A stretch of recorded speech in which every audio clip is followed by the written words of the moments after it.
El problema que vamos a analizar en este vídeo es el de los acuerdos novatorios que se han producido entre las entidades bancarias y los consumidores en relación a las cláusulas suelo de los préstamos hipotecarios.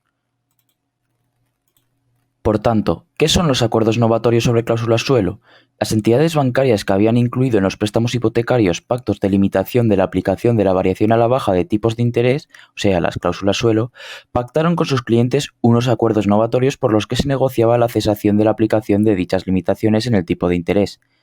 El objetivo de estos pactos era impedir las demandas reclamando las cantidades cobradas en exceso sobre las que se habrían devengado si se hubiera aplicado la variación, desde el año 2013, porque el Tribunal Supremo consideró estas cláusulas abusivas.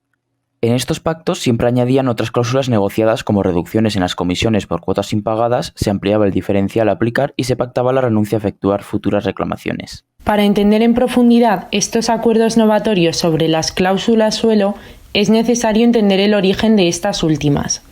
Estos últimos años, en la sociedad española, ha habido un conflicto entre los consumidores y las entidades bancarias debido a las cláusulas suelo incluidas en préstamos hipotecarios para adquisición de vivienda. La sentencia del Tribunal de Justicia de la Unión Europea de 14 de marzo de 2013, caso ACID, fue el origen de esta polémica al contemplar la posibilidad de que en el proceso de ejecución hipotecaria se revisara la presencia de cláusulas abusivas en el contrato. Posteriormente, la sentencia del Tribunal Supremo Español de 9 de mayo de 2013 declara nulas las cláusulas suelo, por considerar que eran abusivas por ser poco transparentes. La nulidad de estas cláusulas, sin embargo, no afectaba al resto del contrato, que podía subsistir, y además se declaró que la nulidad no tenía carácter retroactivo. Esto supuso que a las entidades bancarias no se les impusiera la obligación de devolver las cantidades cobradas a sus clientes con anterioridad a la fecha de dicha sentencia. Esta doctrina quedó fijada con otras dos sentencias, una del 16 de julio de 2014 y otra del 24 de marzo de 2015. Al mismo tiempo que estos pronunciamientos jurisprudenciales se iban sucediendo y debido a la inseguridad jurídica que se generó sobre este particular, los consumidores afectados empezaron a firmar acuerdos novatorios, mediante los cuales, a cambio de una determinada suma de dinero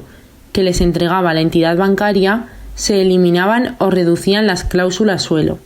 Además, el consumidor prestatario renunciaba al ejercicio de acciones.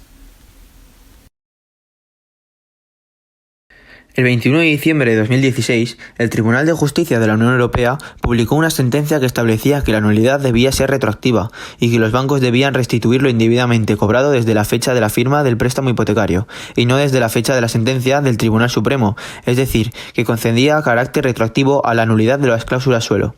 La decisión del Alto Tribunal Europeo motivó a los consumidores afectados, que habían firmado los acuerdos novatorios a ejecutar acciones legales para recuperar la totalidad de lo pagado. A raíz de estos acuerdos novatorios, el Tribunal Supremo se ha ido pronunciando en diversas sentencias a lo largo de los años. En la sentencia 558/2017 de 17 de octubre, concluía que la nulidad absoluta de la cláusula suelo impedía su convalidación en un acuerdo privado posterior, en virtud del artículo 6.1 de la Directiva 93/13. Por otro lado, en la sentencia 205/2018 de 11 de abril, establecía lo contrario. La validez de los acuerdos no eran novaciones modificativas, sino transacciones, pues trataban de evitar una controversia judicial, tal y como establece el artículo 1809 del Código Civil, y además implicaban la existencia de concesiones recíprocas entre entidades bancarias y usuarios. Esta distinción entre novación y transacción tuvo una gran relevancia, pues en virtud del artículo 1208 del Código Civil se entiende que, si la obligación novada era nula, la modificación también lo es. Al respecto de toda esta cuestión se ha pronunciado recientemente el Tribunal de Justicia de la Unión Europea en su sentencia del 9 de julio de 2020. Esta sentencia declaraba, interpretando la Directiva 93/13, que en principio una cláusula contractual que se declara abusiva es nula y por tanto hay que entender que nunca ha existido, de manera que no puede tener efectos frente al consumidor. Sin embargo, consideraba que, según la jurisprudencia, la renuncia del consumidor a hacer valer la nulidad de una cláusula abusiva en un contrato de novación es posible siempre que esta renuncia cumpliese con unos requisitos. Primero, que el consumidor haya prestado su consentimiento libre e informado, extremo que deberá comprobar el juez nacional, en virtud del artículo 6.1 de la directiva. Segundo, que el acuerdo haya sido negociado individualmente entre la entidad bancaria y el consumidor, de lo contrario podría considerarse abusivo según el artículo 3.2 de la directiva.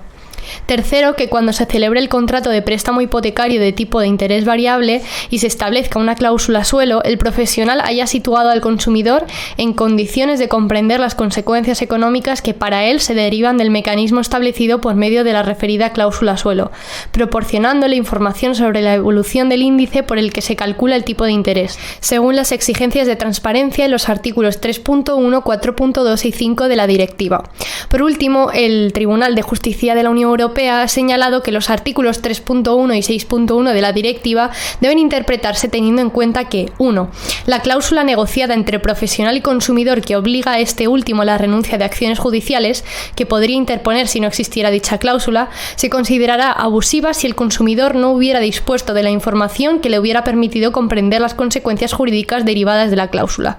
Segundo, esta cláusula no vincula al consumidor, pues debe protegerse su derecho a la tutela judicial efectiva. De hecho, la sentencia indica que es preciso destacar, tal y como el abogado general señaló en los puntos 43 y 44 de sus conclusiones, que un consumidor no puede comprometerse válidamente a renunciar para el futuro a la tutela judicial y a los derechos que le confiere la directiva. En efecto, por definición, el consumidor no puede comprender las consecuencias de su adhesión a una cláusula de esa naturaleza, por lo que se refiere a las controversias que puedan surgir en el futuro. En una de estas 4 sentencias más recientes, la sentencia 589/2020, el Tribunal Supremo establece su doctrina. En primer lugar, establece que los acuerdos transaccionales son ineficaces en tanto que pretenden suprimir o sustituir cláusulas ya declaradas nulas de pleno derecho.